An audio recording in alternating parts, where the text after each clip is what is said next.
बड़ी खबर है, ईद और अलविदा की नमाज को लेकर गोरखपुर में हाई अलर्ट घोषित कर दिया गया। पुलिस ने फ्लैग मार्च किया। संवेदनशील इलाकों में पुलिस और पीएसी के जवान तैनात किए गए हैं।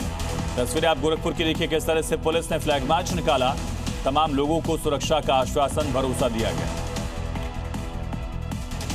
तो खास करके संवेदनशील इलाकों में पुलिस की पैनी नजर। इससे पहले मुख्यमंत्री ने बैठक भी की, स्पष्ट निर्देश दिया कि रमजान नवरात्रि को लेकर किसी तरह की कोताही ना हो। आगामी त्योहार ईद और अलविदा की नमाज को लेकर गोरखपुर में पुलिस पूरी तरह सतर्क नजर आ रही है। सुरक्षा व्यवस्था को मजबूत बनाने के लिए पुलिस लगातार सड़कों पर उतरकर हालात का जायजा ले रही है। वरिष्ठ पुलिस अधीक्षक डॉक्टर कौस्तुभ कश्यप के निर्देशन में पुलिस अधीक्षक नगर भारी दलबल के साथ सड़क पर उतरे। मुरादाबाद में अलविदा की नमाज को देखते हुए पीएसी की 3 कंपनी तैनात की गई है। गणमान्य लोगों के साथ बैठकों का दौरा जारी है। इस बार 2 वक्त नमाज होगी। पहली नमाज 8 बजे से पहले और दूसरी 8:30 से होगी। और इसी बीच एक बड़ी खबर है उत्तर प्रदेश के एटा से, जहां पुलिस ने मार्च निकाला है। संवेदनशील इलाकों में पुलिस की तरफ से जायजा लिया गया। नवरात्र और ईद को लेकर मार्च निकाला गया है। यूपी के एटा से तस्वीरें सामने आई हैं, जहां पर पुलिस फ्लैग मार्च कर रही है, लोगों को अलर्ट कर रही है। बता दें, एटा में पुलिस ने मार्च किया और संवेदनशील इलाकों का जायजा लिया।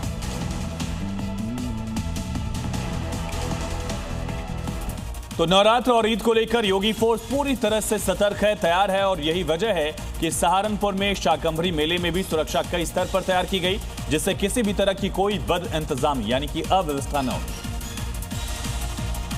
पहले तस्वीर यूपी के सहारनपुर की है, जहां आज से शुरू हो रहे मेले को लेकर सुरक्षा के चाक चौबंद इंतजाम है।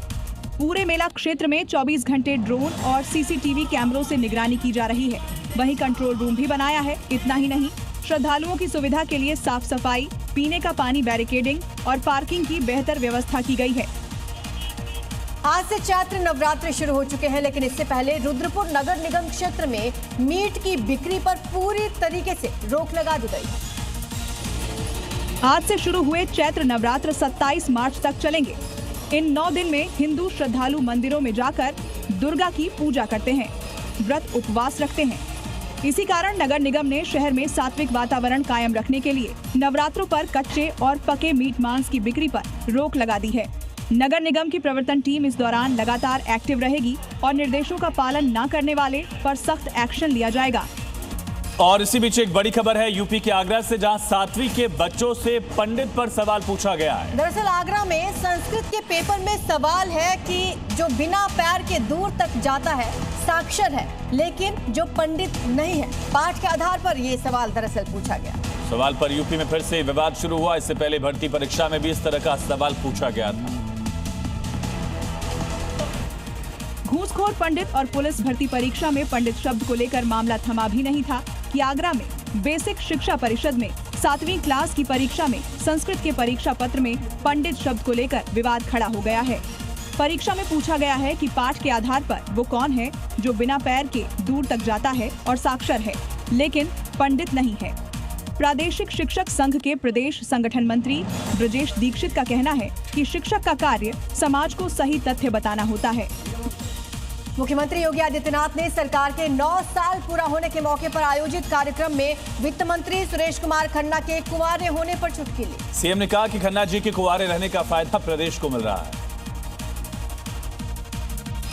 सीएम योगी इस कार्यक्रम में अलग अंदाज में दिखे। उन्होंने राज्य के वित्त मंत्री सुरेश खन्ना के कुंवारे होने पर चुटकी लेते हुए कहा कि खन्ना जी के कुंवारे रहने का फायदा प्रदेश को मिल रहा है। खन्ना जी का कुंवारा रहना भी आपके लिए लाभदायक है कि खन्ना जी ने 9,12,000 करोड़ रुपए का बजट बनाया है। दूसरी तरफ deputy CM Brajesh Pathak stage पर बैठे मंत्री अनिल कुमार का नाम भूल, जिसके बाद उन्होंने माफी भी मांगी। गलती हो गई भाई, माननीय मंत्री जी इधर हम देख नहीं पाए, क्षमा कर रहा हूं, आपको मैं देख नहीं पाया। ब्रजेश पाठक ने मंत्री अनिल कुमार से हाथ जोड़कर माफी मांगते हुए गले भी लगाया।